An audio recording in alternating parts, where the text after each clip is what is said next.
हाँ सनी। हाँ, ज़्यादा चोट नहीं आई, मैं ठीक हूँ। हाँ, मम्मी को बोलना कि मैं बिल्कुल ठीक हूँ, चिंता ना करे। हाँ, अंजलि भी ठीक है। तुम्हारा हाय बोल दूंगा उसको। चलो ठीक है, बाय सनी।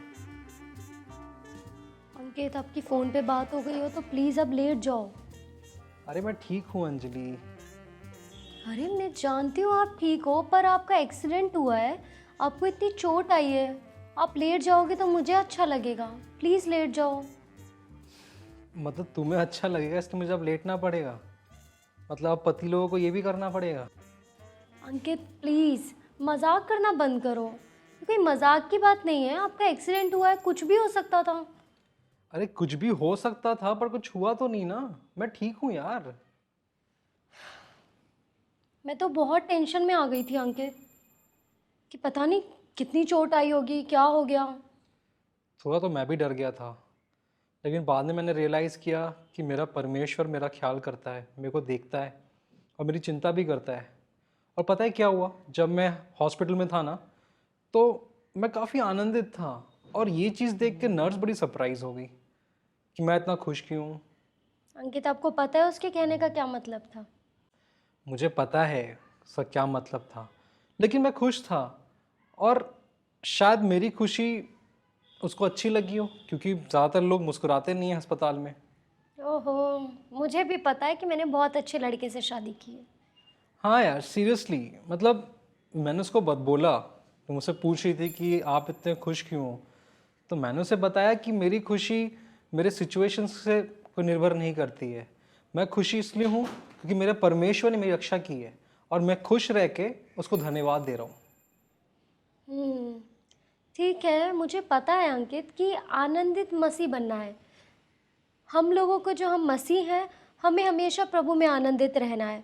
और हमें ऐसे मसीह नहीं बनना है जो उदास चेहरे लटके हुए लेकर के चलते हैं।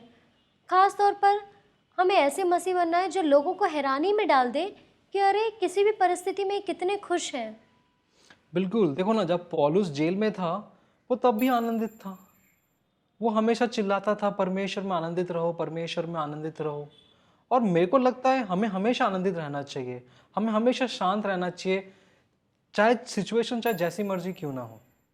सच में अंकित, कई बार हम बहुत गड़बड़ वाली बातें कर देते हैं। खैर, इन सारी बातों में यहाँ पे मुझे कुछ एक्सेप्ट करना है। क्या? अंकित, आपको याद है उस दिन एक मिशनरी हमारे चर्च में आए थे? हाँ, वो झारखंड से आए थे। वो झारखंड के गांव में प्रचार करते हैं, काम करते हैं। और तुम्हें पता है वो और पास्टर विक्रम दोनों एक साथ बाइबल कॉलेज में पढ़ाई किए हैं। Oh really? ये तो खैर मुझे नहीं पता था। अच्छा ये बताओ तुम्हें क्या बात करनी थी?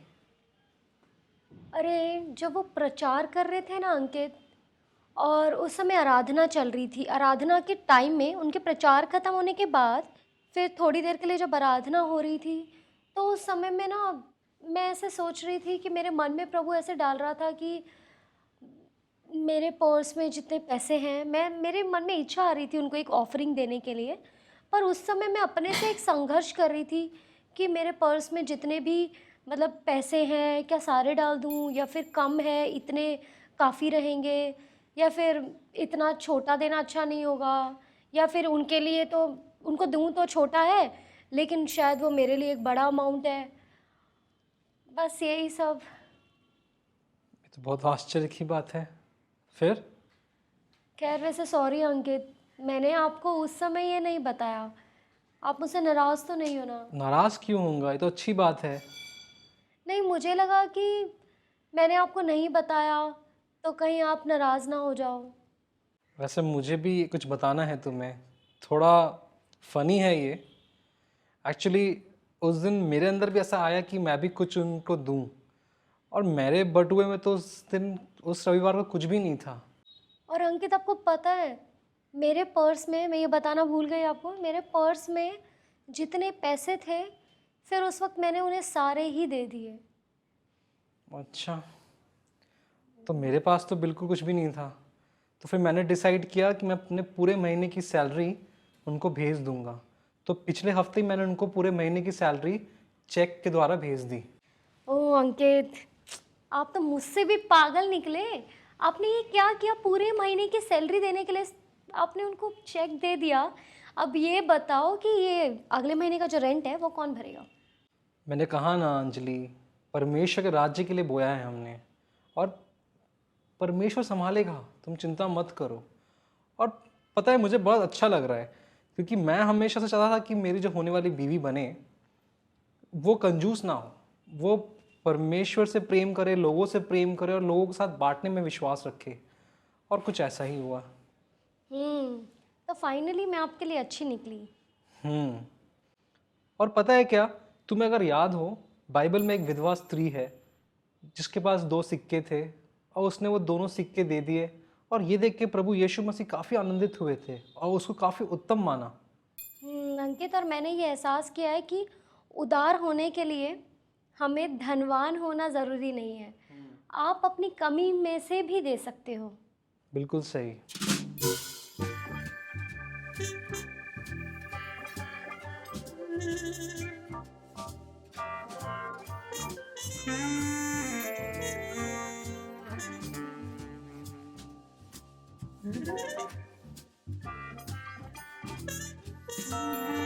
चलो, मुझे खुशी है कि फाइनली हम दोनों ने अपने 2 सिक्के दे दिए।